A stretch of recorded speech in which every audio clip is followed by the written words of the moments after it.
Unsure of your dream? Study abroad destination? Clear your doubts. Videsh Consult. Call 9676502888.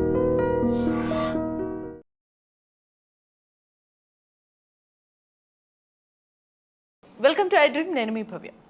మన పళ్ళు ఎంత important అంటే అసలు కొన్నిసార్లు కొంతమంది పళ్ళు వంకరగా ఉన్నా ఫ్రీగా నవ్వడానికి బాధపడతారు, లేకపోతే వాటికి ఏదైనా ఇష్యూ వచ్చినా అసలు అది సమస్య అనేది కూడా అర్థం చేసుకోలేరు అనమాట.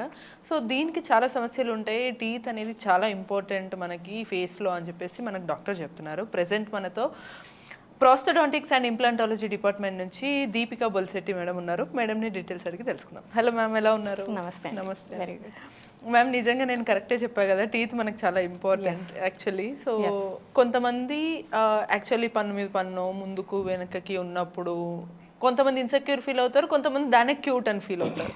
బట్ టు బీ హానెస్ట్, అసలు మనకు పళ్ళు ఎందుకు ఉండాలి, వాటి ఇంపార్టెన్స్ ఒకసారి చెప్పగలరా? మనకు పళ్ళు ఎందుకు ఉండాలి ఒక పాయింట్ మీరే చెప్పారు.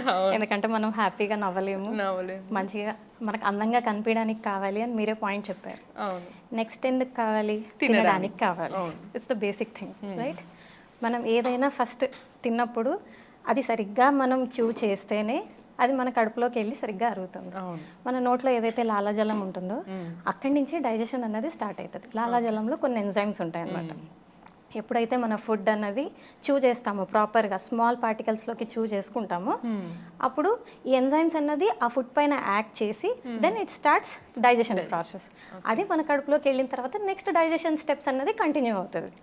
నోట్లో డైజెషన్ ప్రాసెస్ కరెక్ట్గా స్టార్ట్ అవ్వనప్పుడు లోపలికి వెళ్ళిన తర్వాత రైస్ డైరెక్ట్గా వెళ్ళిపోయినట్టు అవుతుంది తప్ప గ్రైండ్ అవ్వదు. ఎగ్జాక్ట్లీ. సో ప్రాపర్ డైజెషన్ అన్నది జరగదు. ఈ ప్రాపర్ డైజెషన్ అన్నది జరగనప్పుడు ఏమవుతుంది? మనకి న్యూట్రిషనల్ డెఫిషియన్సీస్ వస్తాయి and at the same time gastric issues వస్తాయి అన్నమాట. డైజెషన్ సరిగ్గా జరగదు, కాన్స్టిపేషన్ ఇష్యూస్ వస్తాయి. అందుకనేసి పళ్ళు అన్నది వెరీ ఇంపార్టెంట్. మై గాడ్, నిజానికి నేను పళ్ళు నవ్వడానికో లేకపోతే దీనికో అనుకుంటాం కానీ న్యూట్రిషియస్ ఇష్యూస్ వస్తాయని, యాసిడిటీ వస్తుంది అనేది కూడా అసలు ఎవరు ఊహించరు మేడం. ప్రాబబ్లీ ఇంకోటి మాట్లాడడానికి కూడా మనకి ఇబ్బంది అవుతుంది, మాట్లాడడానికి కూడా ఇబ్బంది అవుతుంది. ఓకే. సో ఇంకోటి మేడం, ఇప్పుడు ఒకవేళ పళ్ళు ఉన్నా కొంతమందికి అన్ని పళ్ళు ఉండకపోవచ్చు, ఉన్నా మళ్ళీ వాటిని కరెక్ట్ ఆర్డర్లో ఉండవు. లైక్ ఇప్పుడు నాకున్నట్టే కొన్నిసార్లు ఎత్తు పళ్ళు అంటారు, అలా ఇలా అంటారు. సో అట్లా ఉండటం అనేది ఓకేనా, లేదా లేదు ఖచ్చితంగా ఒక ఆర్డర్ వైజ్ ఉండాలా? రైట్, చాలా మంచి క్వశ్చన్ అడిగారండి. యాక్చువల్లీ దేవుడు చాలా బ్యూటిఫుల్గా డిజైన్ చేశాడు మన పళ్ళని. ఎంత బాగా డిజైన్ చేశాడంటే అవి ప్రాపర్ అలైన్మెంట్లో ఉండి ప్రాపర్గా పై పళ్ళు కింద పళ్ళు కరెక్ట్గా కూర్చున్నప్పుడే మన ఓవరాల్ ఫేస్ కానీ మన జా కానీ కరెక్ట్గా పనిచేస్తుంది అనమాట. ఓకేనా? ఈ పళ్ళు అన్నది మన జాస్ లోపల ఉన్నాయి. పైన జా ఒకటి ఉంటుంది, కింద జా ఒకటి ఉంటుంది. పైన జా వచ్చేసి అది మూవ్ అవ్వదు, కింద జా వచ్చేసి మూవ్ అవుతూ ఉంటుంది. ఎలా మూవ్ అవుతుంది? జస్ట్ లైక్ మన చేతికి జాయింట్స్ ఉన్నట్టు మన జా కూడా జాయింట్ ఉంటుంది అనమాట. ఇట్స్ లైక్ డబుల్ జాయింట్ అనమాట. ఇటు ఇటు రెండు సైమల్టేనియస్గా పని చేస్తేనే మనకి ప్రాపర్ మూవ్మెంట్ అన్నది జరుగుతుంది. మనకి దేవుడు డిజైన్ చేసింది ఎట్లాగా? ప్రాపర్ అలైన్మెంట్ తోటి ప్రాపర్గా అక్లూడ్ అయితేనే కరెక్ట్గా పనిచేస్తుంది. ఒకటి ముందుకి ఒకటి వెనక్కి లేకపోతే సందులుండి అలా ఉన్నప్పుడు ఏమవుతుంది అంటే ఇంప్రాపర్ కాంటాక్ట్ అవుతుంది అనమాట. పళ్ళకి మధ్యలో కరెక్ట్ కాంటాక్ట్ నడవదు. కరెక్ట్ కాంటాక్ట్ అవ్వనప్పుడు ఏమవుతుంది? దానివల్ల స్ట్రెస్ డెవలప్ అవుతుంది. ఓకే, ఎక్కడ స్ట్రెస్ డెవలప్ అవుతుంది? మజిల్స్లో స్ట్రెస్ డెవలప్ అవుతుంది. ఈ మజిల్స్లో స్ట్రెస్ ఎప్పుడైతే డెవలప్ అవుతుందో అది మన జాయింట్ని ఎఫెక్ట్ చేస్తుంది. ఫైనల్ గా ఎవరికి తెలియదు అది, ఆ విషయం అసలు ఎవరికి ఐడియానే లేదు అసలు. ఎగ్జాక్ట్లీ. సో ఏంటి అంటే ఎప్పుడైతే ఈ రాంగ్ కాంటాక్ట్ జరుగుతుందో ఆ రాంగ్ కాంటాక్ట్ రాంగ్ సిగ్నల్స్ని పాస్ చేస్తుంది మజిల్స్లోకి. ఆ మజిల్స్ ఏమనుకుంటుంది అంటే ఓకే నాకు సిగ్నల్ వచ్చింది కాంట్రాక్ట్ అవ్వాలి అని చెప్పేసి అనేసి it starts contracting without any initiation అనమాట. రాంగ్ కాంటాక్ట్ ఉండడం వల్ల, నోట్లో రాంగ్ కాంటాక్ట్స్ ఉండడం వల్ల అది కాంట్రాక్ట్ అవ్వడం స్టార్ట్ చేస్తుంది. అంటే మన రెస్టింగ్ ఫేజ్లో కూడా కాంట్రాక్ట్ అయిపోతుంది. మన రెస్టింగ్ ఫేజ్లో మజిల్స్ రెస్టింగ్లోనే ఉండాలి. రెస్టింగ్ ఫేజ్లో కూడా కాంట్రాక్ట్ అయ్యింది అని అంటే ఏమవుతుంది? ఎక్సెస్ స్ట్రెయిన్ అవుతుంది. ఎక్సెస్ స్ట్రెయిన్ అయినప్పుడు మనకి ఇక మజిల్స్ పెయిన్ స్టార్ట్ అవుతుంది, మన జాయింట్ పెయిన్ స్టార్ట్ అవుతుంది. బాగా ఎక్కువకే పెయిన్ రావడానికి ఇది ఆల్మోస్ట్ హెడేక్ కి కూడా రీజన్ అవుతుందా? yes. సో మనకి ఫేషియల్ పెయిన్ స్టార్ట్ అవుతుంది, పెయిన్ ఇయర్ ముందు స్టార్ట్ అవుతుంది, జా పెయిన్ స్టార్ట్ అవుతుంది, నెక్ పెయిన్స్ కూడా స్టార్ట్ అవుతాయి అన్నమాట. ఓకే, సో ఈ ప్రాపర్ కాంటాక్ట్ అన్నది very important. And proper contact లేని దాన్ని we call it as malocclusion. So correction of the malocclusion is a very important aspect in dentistry. వామ్మో, పళ్ళు ఎందుకు ఇంపార్టెంట్ అనేది మీకు ఇప్పటికీ అర్థమై ఉంటుంది. ఇన్ని ఇష్యూస్ వస్తే ఒక్క పళ్ళ వల్ల అనేది ట్రూగా ఇప్పటివరకు ఎవరికి తెలియదు. సో ఇప్పుడు అంటే ఒక రకంగా ఎవరైనా సరే వెంటనే ఇమీడియట్ గా ఒకవేళ పళ్ళు కరెక్ట్ ఆర్డర్ లో లేకపోతే వాళ్ళు ఆర్డర్ లో పెట్టుకోవడమే కరెక్ట్ అని అంటారు. ఓకే, మీకు కరెక్ట్ ఆర్డర్లో లేనప్పుడు ఓన్లీ జస్ట్ ఈ ఇష్యూసే రావు. ఇంకా ఏం జరుగుతుందంటే ఈ ఎక్సెస్ స్ట్రెస్ వల్ల, ఈ మజిల్స్లో ఎక్సెస్ కాంట్రాక్షన్ వల్ల ఎక్కువ ఫోర్స్ దేని మీద పడుతుంది, మళ్ళీ పళ్ళ మీదే పడుతుంది. పళ్ళ మీద పడి అవి కొట్టుకొని కొట్టుకొని కొట్టుకొని అరిగిపోవడం స్టార్ట్ అవుతుంది. ఎప్పుడైతే అవి అరిగిపోతాయో మనకి సెన్సిటివిటీ ఇష్యూస్ వస్తాయి. మనం తినలేము, మనకు కావాల్సింది మనం సరిగ్గా తినలేము కదా. డెఫినెట్లీ. ఇంకొక ఇప్పుడు ఒకవేళ అలైన్మెంట్ అన్ని కరెక్ట్ టీత్ ఉన్నాయి మనకి, పైన కింద అన్ని టీత్ ఆర్డర్ వైజ్ ఉంటాయి, బట్ కొంతమందికి ముందు పైన పళ్ళు ఎత్తు పళ్ళు రావడము, ముందుకు ఉండటము, ఎక్కువ గ్యాప్ ఉండటం ఉంటుంది. అది కరెక్టేనా లేకపోతే అసలు అలైన్మెంట్ ఎలా ఉండాలి? అది కూడా కరెక్ట్ ఏం కాదండి. ఓకే, అది కొంతమందికి లైక్ ఫర్ ఎగ్జాంపుల్ కొంతమందికి పిల్లలకి ఎడినాయిడ్స్ ఉంటాయి. ఐడియా ఉందా? ఎడినాయిడ్స్ అనేసి ఇక్కడ లోపల నేజల్ ఫ్లోర్ దగ్గర ఉంటుంది అనమాట. సో అవి ఉన్నప్పుడు ఏంటంటే వాళ్ళకి ఎయిర్వే అన్నది చిన్నగా అయిపోతుంది. ఓకే. సో వాళ్ళకి ఊపిరి పీల్చుకోవాలి అని అంటే ఎయిర్వే సఫిషియెంట్గా ఉండాలి మనకి. అప్పుడు వాళ్ళు ఏం చేస్తారు, టంగ్ తోటి ముందుకి పుష్ చేయడం స్టార్ట్ చేస్తారు. ఈ పుషింగ్ అప్పుడు ముందు పైన పళ్ళు ముందుకు వెళ్ళిపోతాయి అన్నమాట. ఎత్తుపళ్ళు అన్నది అట్లాగా స్టార్ట్ అవుతుంటుంది. అంటే this is one of the cause అని చెప్తున్నా. అంటే ఎత్తుపళ్ళు ఉండడానికి మీరు అంటున్నారు కాబట్టి this is one of the reason why usually children get ఎత్తుపళ్ళు అన్న దానికి చెప్తున్నాను నేను మీకు. ఓకే. సో అంటే వాళ్ళు ఎయిర్వే క్లియర్ చేసుకోవడం కోసం అనేసి టంగ్ని కొంచెం ముందుకి పుష్ చేస్తుంటారు. ఈ పుషింగ్ వల్ల ముందు పళ్ళు అన్నవి ఎత్తు అయిపోతాయి అనమాట. సో ఇప్పుడు ఈ ముందు పళ్ళు ఎత్తు ఉండడం కరెక్ట్ అంటారా? కాదు, రైట్. సో మనకి ఇవన్నీ క్లియర్ అవ్వాలి అండ్ అలైన్మెంట్ ప్రాపర్గా ఉంటేనే మనం ఏదైనా ప్రాపర్ ఫంక్షనింగ్ ఉంటుంది and at the same time మన ఈస్థెటిక్స్ కూడా బాగుంటుంది. సో అంటే సో ఒక రకంగా ఇప్పుడు పళ్ళు నీట్గా ఉండాలి, అట్ ద సేమ్ టైం ఆర్డర్లో ఉండాలి, అన్నీ కరెక్ట్గా ఉండాలి.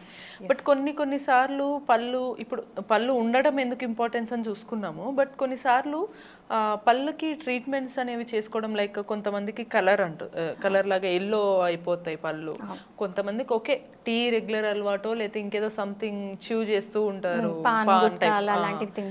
అవి తినకుండా ఉండే వాళ్ళకి కూడా కొన్నిసార్లు వచ్చేస్తాయి. రీజన్స్ ఎందుకంటారు? అది ఏంటి అంటే అండి, వాళ్ళ సలైవా కాంపోజిషన్, సలైవా అంటే లాలాజలం అనమాట.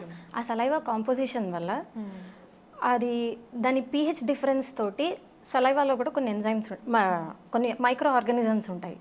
ఈ మైక్రో ఆర్గానిజమ్స్ కొన్ని టాక్సిన్స్ని రిలీజ్ చేస్తాయి అండ్ అవి డిపాజిట్స్ లాగా టీత్ మీద ఫామ్ అవుతాయి అనమాట. దాంతో మనకి ఏం కాదు, జస్ట్ రెగ్యులర్ క్లీనింగ్ చేసుకుంటే సరిపోతుంది మనకి. ఈ క్లీనింగ్ విషయంలో ఇంకొక అందరికి ఒక మిస్కన్సెప్షన్ ఉంది ఏంటంటే మేడం, అది క్లీన్ చేసుకున్న తర్వాత పైన మనకున్న స్మూత్ టెక్స్చర్ కానీ ఆ స్మూత్నెస్ అంతా పోతుంది, అది మంచిది కాదు మనకి టీత్ కి అని చెప్పేసి అంటూ ఉంటారు అనమాట. అది కరెక్టేనా? నిజం అంటే స్మూత్ టెక్స్చర్ అని కాదు, కానీ మనం క్లీన్ చేసిన తర్వాత లైట్ రఫ్ ఫీలింగ్ అన్నది తెలుస్తుంది మనకి. అది that is very common and very normal. మీరు ఒక 2 days బ్రషింగ్ తర్వాత మీకు అది నార్మల్ అయిపోతుంది. ఓకే. సో దాని గురించి మీరు వరీ అవ్వాల్సింది ఏం లేదు. And at the same time ఈ క్లీనింగ్ అన్నది చేస్తే పైన ఎనామిల్ లేయర్ అన్నది అరిగిపోతుంది అన్నది ఈజ్ అ మిత్. ఓకే. మేము క్లీనింగ్ చేసేటప్పుడు మేము మామూలుగా ఉన్న ఎనామిల్ ఏమి రబ్ చేయము. అంటే like we don't clean it or do it on that. ఏంటి అంటే గార పట్టేసి ఉంటుంది, డిపాజిట్స్ ఉంటాయి పళ్ళ పైన, ఆ డిపాజిట్స్ ని మాత్రమే క్లియర్ ఆఫ్ చేస్తాం మేము. Okay okay. అదే జస్ట్ స్ట్రాంగ్ ఫ్లష్ కొట్టినట్టు దాన్ని మాత్రం తీస్తారు కానీ టీత్ మీద రఫ్ స్కార్ కైండ్ చేయము. అట్లా ఏం ఉండదు, అలాగేం ఉండదు. ఈ ఎప్పుడైతే మనం ఏదైతే క్లీన్ చేసేస్తామో, ఈ డిపాజిట్స్ అన్ని క్లియర్ చేస్తామో, అప్పుడు కొంచెం స్లైట్ రఫ్నెస్ అన్నది that is very common. 2 days brushing తర్వాత అది నార్మల్ అయిపోతుంది మనకి. సో ఇంకొన్నిసార్లు టీత్ ఇష్యూస్లలో టీత్ వల్లనే కొన్నిసార్లు మౌత్ అంతా కూడా ఎక్కువగా ఎప్పుడు స్మెల్లీగా ఉండటానికి రీజన్ కూడా టీత్ హైజీన్గా లేకపోవడమా లేకపోతే ఎందుకు? ఒకటి టీత్ హైజీన్గా లేకపోవడము, ఇంకొకటి మన సిస్టమిక్ హెల్త్ కూడా చూసుకోవాలన్నమాట. ఇన్ కేస్ షుగర్ ఉందనుకోండి, షుగర్ కంట్రోల్లో లేదు, షుగర్ కంట్రోల్లో లేకపోతే అందరికీ తెలుసు షుగర్ వల్ల ఐస్ ఎఫెక్ట్ అవుతాయి, కిడ్నీస్ ఎఫెక్ట్ అవుతాయి, వేరేవన్నీ ఎఫెక్ట్ అవుతాయి అని చెప్పేసి. కాకపోతే నోట్లో ఉన్న గమ్స్ టిష్యూస్ కూడా ఎఫెక్ట్ అవుతాయి అన్నది చాలా తక్కువ మందికి తెలుసు. మేజర్ ఎఫెక్ట్ చూపించేది లోపల ఉన్న చిగుర్ల పైన అనమాట. ఈ చిగుర్లన్నీ వాసిపోతాయి, బోన్ అరగడం స్టార్ట్ అవుతుంది షుగర్ ఉన్న పేషెంట్స్కి. అప్పుడు ఏం జరుగుతుంది, ఈ చిగుర్లు వాసినప్పుడు బ్యాక్టీరియా అన్నది ఇంకా ఎక్కువ అందులో డిపాజిట్ అయిపోతుంది. సో ఇంకా స్మెల్ ఎక్కువ వస్తుంది. లైక్ కొన్నిసార్లు ఎక్కువ మాట్లాడకుండా ఉన్నా స్మెల్ వస్తుంది, ఎక్కువ మాట్లాడినా స్మెల్ వస్తుంది, కొంచెం ఏం తిన్నా స్మెల్ వస్తుంటాయి, చాలా మంది ఇబ్బంది పడుతూ ఉంటారు. అది మనం ఏంటి అంటే అండి, అది మన సిస్టమిక్ హెల్త్ ఎక్కడ ఎఫెక్ట్ అవుతుంది అన్నది మనం చూసుకోవాలి. అంటే రెస్పిరేటరీ ఇష్యూస్ ఉన్నా కూడా ఆ ప్రాబ్లం ఉంటుంది, గ్యాస్ట్రిక్ ఇష్యూస్ ఉన్నా కూడా ఆ ప్రాబ్లం ఉంటుంది. సో అంటే ఎవ్రీథింగ్ అనేది టీత్ అవ్వకపోవచ్చు, బట్ టీత్ క్లీన్ ఉంటే మాత్రం టీత్ క్లీన్, మన మౌత్ హాలిటోసిస్కి టీత్ క్లీనింగ్ ఒక్కటే కారణం కాదు, అది మనం ఇవాల్యుయేట్ చేసుకుంటూ ఉండాలన్నమాట. ఫస్ట్ మనం టీత్ క్లీనింగ్ మెయిన్ చేసేసుకోవాలి. చేసుకున్న తర్వాత కూడా వస్తుంది అంటే నెక్స్ట్ వాటికి మనం డయాగ్నోస్ చేసుకుంటాం అనమాట. కొన్నిసార్లు నిద్రలో కూడా పళ్ళు కొరుక్కోవడం ఆర్ ఇట్లా చేస్తూ ఉంటారు అంటారు కదా మేడం, అది కూడా అసలు అది గుడ్ సైనే అంటారు? అది గుడ్ సైన్ అయితే కాదండి. యూజువలీ ఈ నిద్రలో కొరుక్కోవడము, అసలు పళ్ళు కొరుక్కోవడం అన్నదాన్ని బ్రక్సిజం అని అంటాం అనమాట. ఓకే, ఈ బ్రక్సిజం అన్నది మీకు మార్నింగ్ పూట ఉంటుంది, నైట్ పూట ఉంటుంది. ఓకే, మార్నింగ్ పూట యూజువల్గా ఎట్లా అంటే బాగా వర్క్ స్ట్రెస్ ఎక్కువ ఉన్న వాళ్ళకి, లేకపోతే కోపం ఉంటుంది చూసారా, బాగా యాంగర్ ఇష్యూస్ ఉంటాయి కొంతమందికి, అట్లాంటి వాళ్ళల్లో ఎక్కువ కనిపిస్తూ ఉంటుంది అనమాట. నైట్ టైమ్స్ ఈ బ్రక్సిజం హ్యాబిట్ ఎవరికైతే ఉంటుందో వాళ్ళకి కూడా అంతే, స్ట్రెస్ ఎక్కువ ఉన్నా, వర్క్ స్ట్రెస్ ఎక్కువ ఉన్నా, లేదు అంటే నేను ఇందాక చెప్పాను చూసారా, అక్లూషన్ సరిగ్గా లేదు, మాల్ అక్లూషన్ ఉంది, ఆ మాల్ అక్లూషన్ పేషెంట్స్ లో కూడా మనకి బ్రక్సిజం అన్నది కొరుకుతారు కొంతమంది అన్నట్టు. అదే ఆ కొరకడమే, ఆ కొరుకుతూ ఉన్నప్పుడే ఆ సౌండ్ వస్తుంది అనమాట.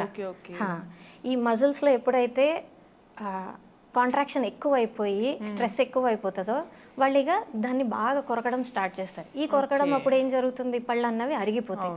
వాళ్ళు పొద్దున్నే ఎలాంటి సిమ్టమ్స్తో లేస్తారంటే హెడేక్ వస్తుంది, నాకు ఇక్కడంతా నొప్పి వస్తుంది, జా పెయిన్ వస్తుంది అన్నట్టుగా లేస్తారు అనమాట. రైట్.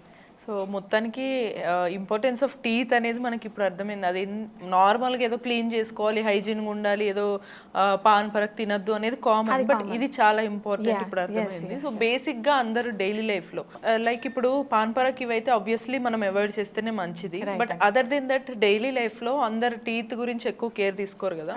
సో ఎక్కువగా వాళ్ళు కేర్ తీసుకోవాలి, వాళ్ళ టీత్లో కూడా ఏదైనా ఇష్యూ ఉందని అడ్రస్ చేసుకోవాలంటే మీరు ఏం చెప్తారు వాళ్ళకి? వాళ్ళకి చెప్పేది ఏం లేదండి, ఫస్ట్ నెంబర్ 1 మీ ఓరల్ హైజీన్ మెయింటెనెన్స్ ఇంట్లో నుంచే స్టార్ట్ అవ్వాలి. ఓకే, డైలీ 2 times బ్రష్ చేసుకోవాలి. ఆ బ్రషింగ్ కూడా ప్రాపర్ వేలో చేయాలి. కొంతమంది బరాబరా తోమేస్తారు. ఆ తోమడం వల్ల ఏం జరుగుతుంది అంటే పళ్ళు అన్నది సగం అంటే దాని నెక్ దగ్గర కట్ అయిపోతూ ఉంటాయి అన్నమాట, రాంగ్ ఫోర్స్ వల్ల. రాంగ్ ఫోర్స్ వల్ల జరిగే ఇష్యూస్ ఇవన్నీ.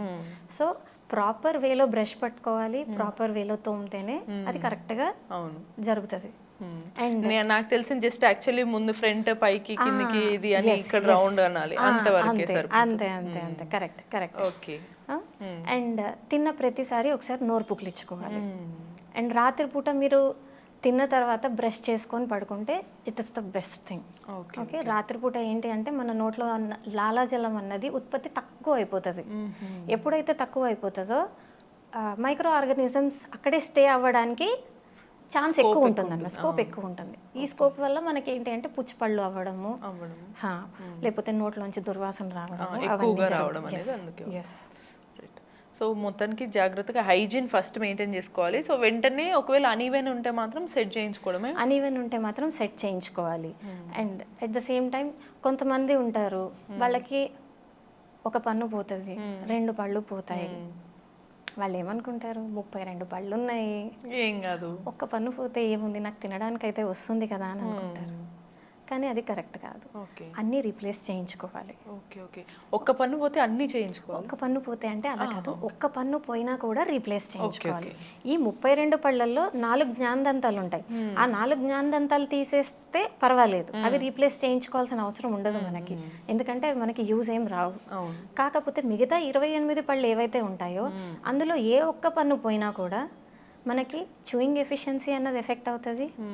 అండ్ ఒక పన్ను పోయినప్పుడు ఇన్ కేస్ ఒక పన్ను పోయింది అనుకోండి, ఆ పన్ను పోయినప్పుడు ఏమవుతుందంటే దాని ముందు పన్ను, దాని వెనక పన్ను, పైన పన్ను అన్నీ ఈ ప్లేస్ ఆక్యుపై చేయడానికి స్టార్ట్ చేస్తాయి.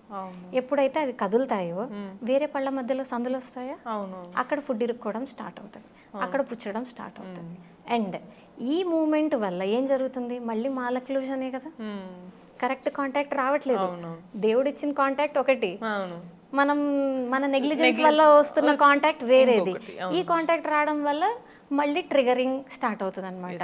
ఏంటి మజిల్స్లో పెయిన్ స్టార్ట్ అవ్వడము, ఫేషియల్ పెయిన్ స్టార్ట్ అవ్వడము, హెడ్ ఏక్స్ రావడము, పళ్ళు అరిగిపోవడము. మైగ్రేన్కి దారి తీయదు, but this is related to the teeth. Stress అవుతుంది హెడ్ అంతా. సో ప్రాబబ్లీ చూసారు కదా, ఒక టీత్ అనేది మనం క్యాజువల్గా ఒక కైండ్ ఆఫ్ చెప్పాలంటే టు బి హానెస్ట్, టీత్ని స్టైల్ చేసుకోవడం అనేది ఒక స్టైల్ అని ఫీల్ అవుతారు, బట్ అది యాక్చువల్లీ స్టైల్ కాదు, అవసరం మనకి. సో అది అవసరం కాబట్టి మనం వాటిని జాగ్రత్తగా ఉంచుకోవాల్సిన ఇంపార్టెన్స్ కూడా మనకి మేడం చెప్పారు కదా. ఇటువంటి మరిన్ని ఇన్ఫర్మేటివ్ వీడియోస్ కోసం కీప్ వాచింగ్ ఐ డ్రీమ్.